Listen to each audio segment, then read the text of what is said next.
human behavior is still a massive black box as well. I've been listening to a lot of Rory Sutherland stuff, and I'm reading his book Yes. as well. Oh, I'm And I'm so, I'm listening to it as well. It's so good. the opposite of a good idea is also a good idea. And it's right. Human behavior, human psychology, and he's fascinating. So he was, I think, head of the behavior. I think he started the behavioral insights division of Ogilvy. So psychology is also marketing, or marketing is Yes. also psychology as well.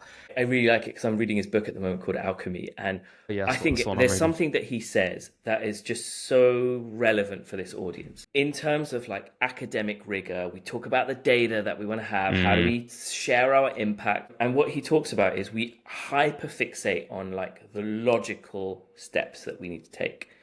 When actually people don't actually work like that.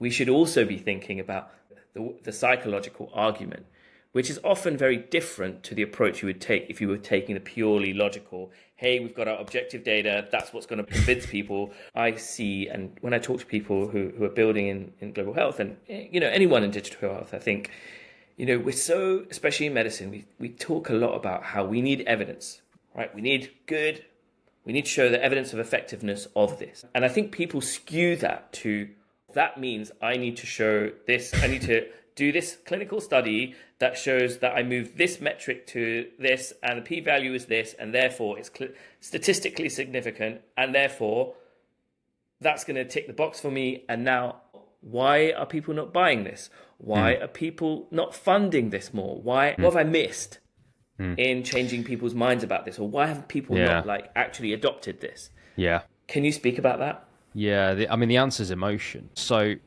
it's interesting, and again, the answer is because we're human, and really, emotions are what drives us. So if you think about an academic journal, right, and a scientific, let's say Nature, right, or any like biology, chemistry, physics, any scientific academic journal, by definition, what is in there is the most innovative stuff in existence right now.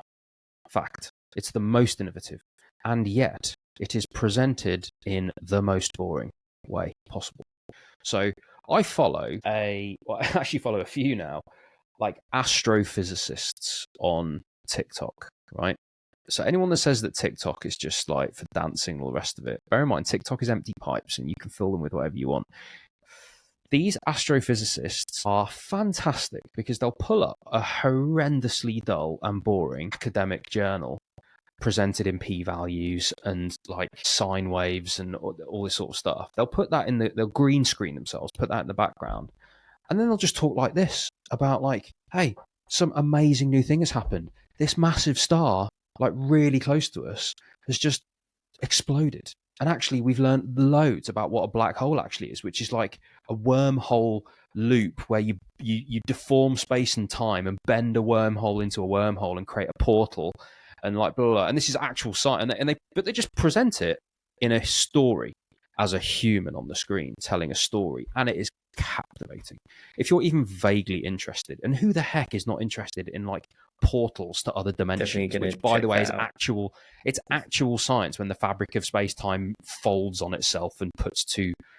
It's unbelievable that actually exists in real life. The only reason I know that is because a human being has translated a very boring journal into a TikTok channel, and they just explain whatever papers come out in that journal. They just explain it in normal terms, and so that is partly the answer: storytelling. In that we can do these things, and that scientific rigor is incredibly necessary.